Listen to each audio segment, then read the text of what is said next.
오늘 제70주년 현충일 추념식이 열렸습니다. 이재명 대통령이 취임 후에 첫 국가기념일 행사에 참석한 건데요. 바로 화면으로 만나보시겠습니다. 대통령네분께서 입장하고 계십니다. 모두 자리에서 일어나 주시길 바랍니다.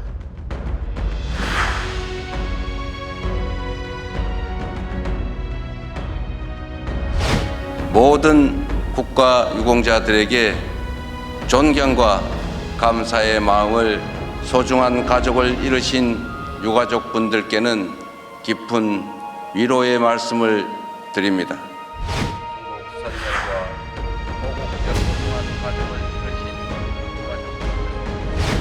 지금 우리가 누리는 자유와 평화, 풍요와 번영이 어디에서부터 비롯되었는지 잊지 말아야 합니다. 전쟁 걱정 없는 평화로운 나라, 든든한 평화 위에 민주주의와 번영이 꽃피는 나라. 소방관, 범죄 현장에서 발로 뛰는 경찰관들의 헌신 덕분에 이재명 대통령 오늘 현충일 추념사를 분석해 보면 북한에 대한 언급은 없었고 독립운동과 보훈에 방점을 더 두었습니다. 들어보시죠. 모두를 위한 특별한 희생에는 특별한 보상이 주어져야 합니다. 독립운동하면 3대가 망하고 친일하면 3대가 흥한다는 말은 이제 영원히 사라져야 합니다. 국가와 공동체를 위한 희생이 합당한 보상으로 돌아오는 나라, 모두를 위한 헌신이 그 어떤 것보다 영예로운 나라가 되어야 합니다. 이재명 정부는 책임과 의무를 다할 것입니다. 윤기천 위원님, 제가 말씀드린 대로 오늘 추념사를 분석한 가장 큰 특징이라고 하면 북한에 대한 언급이 빠졌어요.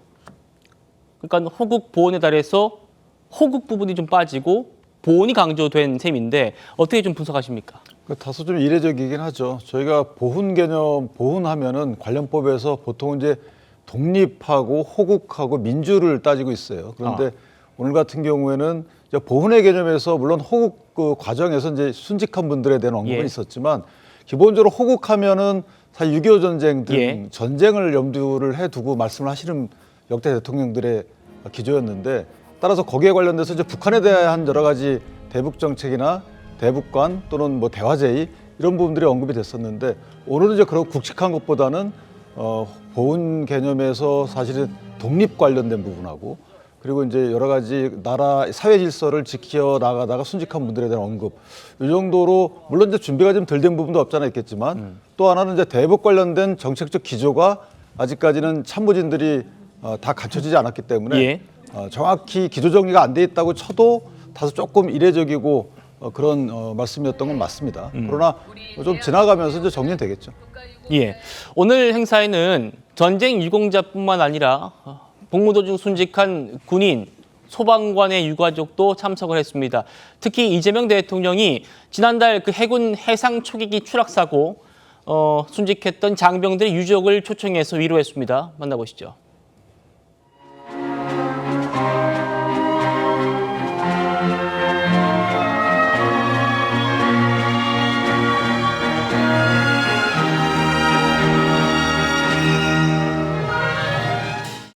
특별히 오늘 이 자리에는 해군 해상 초계기 순직자이신 박진우 중령과 이태훈 소령, 윤동규 상사와 강신원 상사의 유가족분들과 화마에 맞서 국민의 생명을 지키다 순직하신 임성철 소방장의 유가족분들이 함께하고 계십니다. 이 자리를 빌려 깊은 애도와 위로를 표합니다. 우리 국민께서는 고인들의 헌신을 뚜렷이 기억할 것입니다.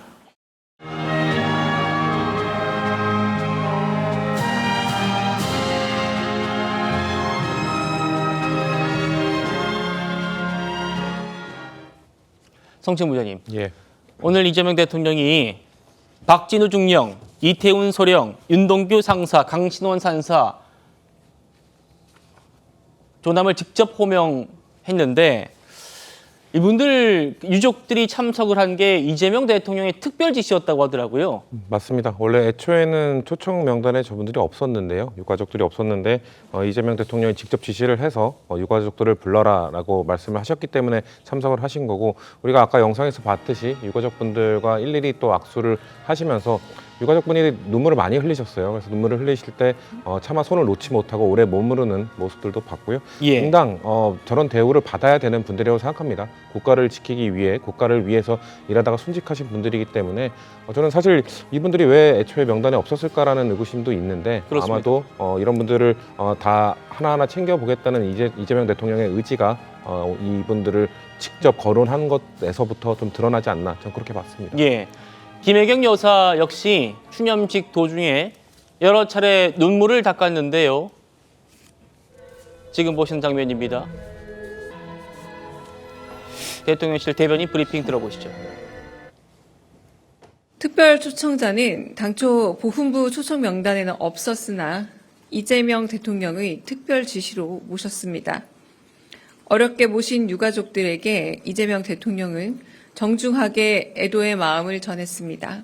특히 고 박진우 중령의 어린 자녀와 배우자에게 오래 머물며 위로의 마음을 전했고, 함께 참석하신 김혜경 여사는 해맑게 장난감을 가지고 노는 고 박진우 중령의 3살박이 아들의 해맑음에 눈물을 흘리며 안타까워했습니다.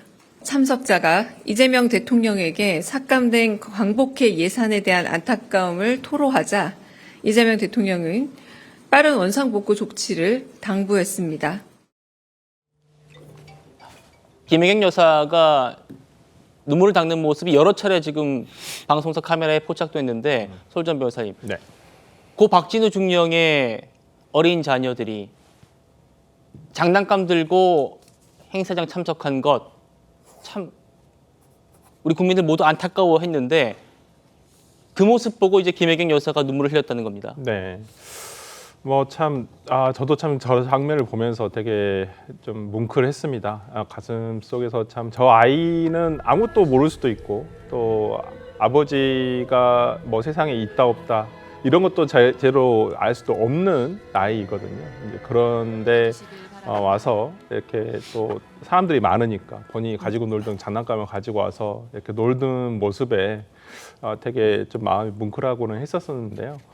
어쨌든 저는 오늘 이재명 대통령이 말씀하신 대로 이런 국가를 위해서 희생하신 분들의 어떤 가족들이 어려움 없이 또 사회의 구성원이 잘 돼서 어떤 사회 구성원의 일원으로서 또 국가를 위해서, 사회를 위해서 어떤 본인의 몫을 다 할 수 있도록 해주는 것도 국가와 사회가 해야 될 일이거든요. 그러한 부분에서 오늘 국가를 위해 희생하신 분들에 대한 보훈의 문제점, 그리고 이제까지 어떤 정부에서도 노력을 했습니다마는 제대로 어떤 보훈 측면에서, 그리고 보상 측면에서 만족스럽지 못했다는 부분에 대해서 오늘 다시 한번 언급을 하신 것이고, 이러한 부분에 대해서 조금 정부 초창기이기도 하고, 그렇다고 한다면 보훈의 보훈 관점, 그리고 특히나 이제 애국 유공자, 국가 유공자들에게 실질적으로 어떤 이런 것들이 반영될 수 있도록 정부 초기에 이런 좀 강력하게 좀 행정력이 진행이 돼서, 아니면 입법적으로 해소가 될 수 있도록 해서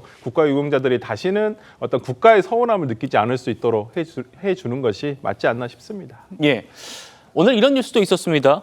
한 참석자가 삭감된 광복회 예산에 대해서 안타까워하니까 이재명 대통령이 빠른 원상복구 조치를 당부했다.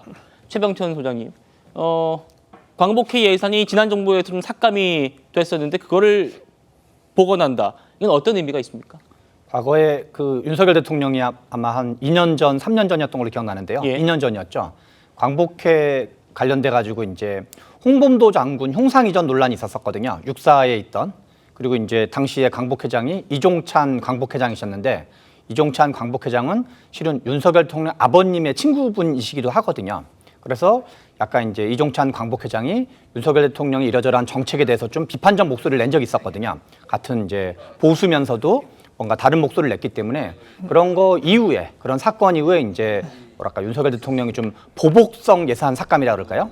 그런 형태로 예산 삭감을 해가지고 좀 당시에도 좀 그것이 논란이 되면서 이거 너무 좀 부당한 거 아니냐라는 게 있었는데 이번에 한 참석자가 지적을 하자 곧바로 이제 이재명 대통령이 빠른 원상 회복 조치를 취한 거는 매우 예. 잘한 일이라고 생각이 듭니다. 예. 제가 이거는 좀 확실하게 하고 넘어가야 될 예. 부분이 사실 이게 2025년도 본예산 때 있었던 일이에요. 그 본예산 때 사실은 민주당에서 예산을 다 심의했잖아요. 그때 살렸어도 되는 것을 그때 안 살렸잖아요. 그리고 지금 와서 이제 저렇게 조치를 하신 건데 물론 이게 만약에 적정한 증액 지시라 그러면 이제 추경으로 할 텐데 그건 뭐 다행이지만 만약에 적절하지 않아서 민주당도 안 살린 거라면 그것도 고민해 볼 필요가 있는 거죠. 예컨대 당시 보훈부가 뭐라 그랬냐면 이 부분이 예산을 처음에 이제 신규 예산을 줬는데 아직 결산이 안 됐기 때문에 예. 사업이 다 완성이 되고 결산이 돼야지만 다시 한번 예산에 반영하는데 그게 안 됐었다라고 했던 걸로 제가 기억이 나기 때문에 예. 저 부분은 이제 대통령의 지시가 있어서 검토하겠지만 어쨌든 예산 결산했는지 여부 등을 고려해서 조치가 이루어져야 되지 않을까라는 생각을 합니다. 알겠습니다.